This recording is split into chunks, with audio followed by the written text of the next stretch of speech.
Hadirin hadirat sekalian, food estate yang menjadi program unggulan untuk lumbung pangan Indonesia, dewasa ini perlu dilihat lagi karena bertahun-tahun atau sejak Orde Baru bahwa food estate sebenarnya tidak pernah berhasil.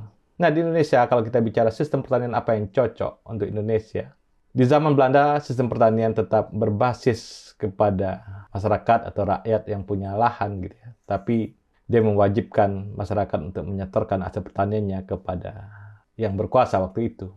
Kemudian sistem pertanian-pertanian yang berbentuk food estate atau berbentuk agropolitan sebenarnya itu memang terjadi untuk kebun teh dan segala macam yang diatur di daerah Priangan dan di banyak daerah di Pulau Jawa. Tapi pengaturannya itu menghitung aspek masyarakat dan aspek lingkungan. Jadi bagaimana di dataran berapa teh itu ditanam, karet di mana, kemudian kina di mana itu diatur.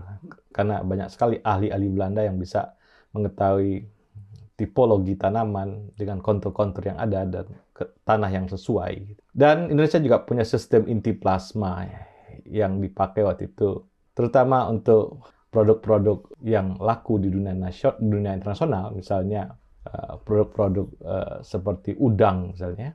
Sistem inti plasma juga memberikan sebuah bentuk lain gitu ya, yang pernah terjadi di Indonesia. Dan sistem inti plasma itu bubar karena krisis moneter di Indonesia pada waktu itu.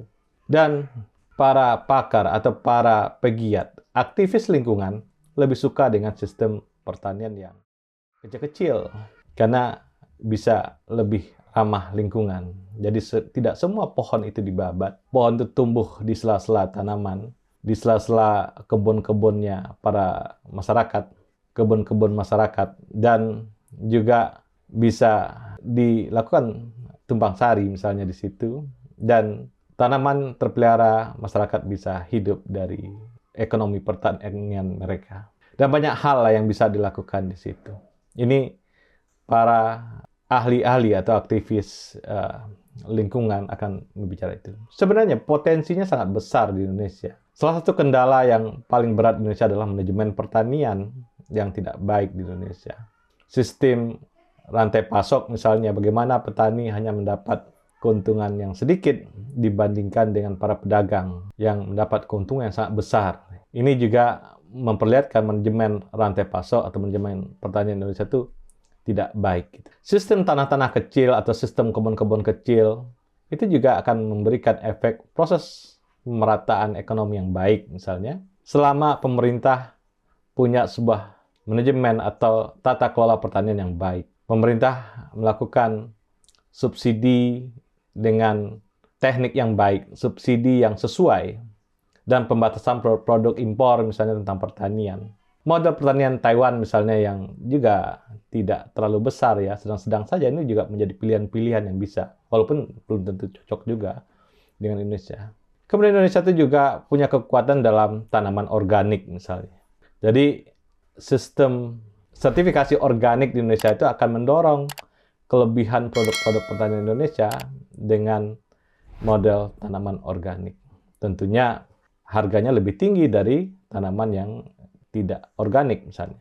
Nah, inilah mekanisme produk dan bagaimana pasar pertanian Indonesia dikelola dengan baik oleh pemerintah, sehingga tentunya masyarakat di bawah akan sejahtera.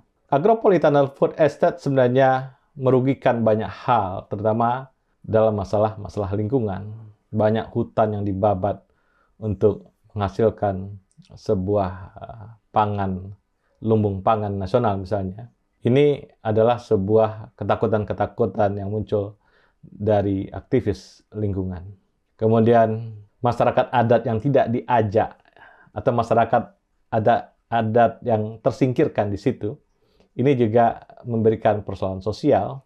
Persoalan sosial itu tidak hanya muncul di Merauke, juga muncul di sekitar Danau Toba misalnya, terhadap food estate yang ada.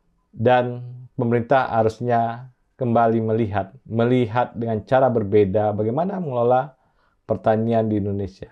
Apakah dengan membangun sebuah sistem yang besar seperti food estate tadi, atau memberikan pengetahuan pertanian yang kuat kecil-kecil di masyarakat bawah, ini juga menjadi sesuatu yang menjadi pertimbangan. Dan juga misalnya di Jawa yang begitu subur, terlalu banyak tempat-tempat subur dijadikan lahan untuk industri manufaktur. Ini juga salah kaprahnya pemerintah Indonesia dalam pertanian. Dan ini memberikan sebuah efek, ya kerugian. Jawa itu sangat subur, tapi industri semua di Jawa. Kenapa manufaktur-manufaktur itu tidak dipindahkan saja ke tempat-tempat yang tidak subur ya, lalu dibangun ekosistemnya di situ. Dan cara pandang yang lain yang perlu juga diutarakan adalah keanekaragaman hayati. Produk-produk pertanian Indonesia itu sangat beragam, sangat banyak sekali. Dan ini menjadi sebuah daya tawar yang tinggi di sebuah komoditas pertanian dunia, dan harusnya Indonesia paling unggul. Dibandingkan Australia misalnya ya, yang juga hidup dari pertanian, di Indonesia akan lebih unggul kalau kita perhatikan ya, dengan iklimnya, dengan tanahnya, dengan jenis tanamannya, dan macam-macam yang menyebabkan itu kita unggul. Tapi kita lemah dalam pengelolaan sumber-sumber pertanian, pengelolaan dalam mekanisme subsidi misalnya, dan juga pengelolaan bagaimana sumber daya manusia atau petani kita punya kemampuan modernitas pertanian yang kuat. Dan kita nggak bisa mengambil pukul rata ini akan selesai dengan sistem food estate misalnya. Itu belum bisa menjadi sebuah rencana yang matang. Dan di Indonesia tidak pernah terjadi sebuah keberhasilan itu. Cara pandang itulah kita untuk kembalikan pertanian itu ke masyarakat bawah. Kemudian petani diberi lahan-lahan yang cukup besar sehingga skala ekonominya cukup baik gitu ya. Dengan demikian, tentara tani ini akan menjadi sebuah sistem yang baik untuk memberikan food security di Indonesia dan juga akan memberikan kemakmuran untuk petani itu sendiri. Dan food security adalah dimanapun, di dunia manapun adalah sebuah target yang harus dicapai oleh Indonesia. Walaupun untuk saat ini Indonesia masih banyak impor terhadap bahan pangan tertentu, termasuk juga beras.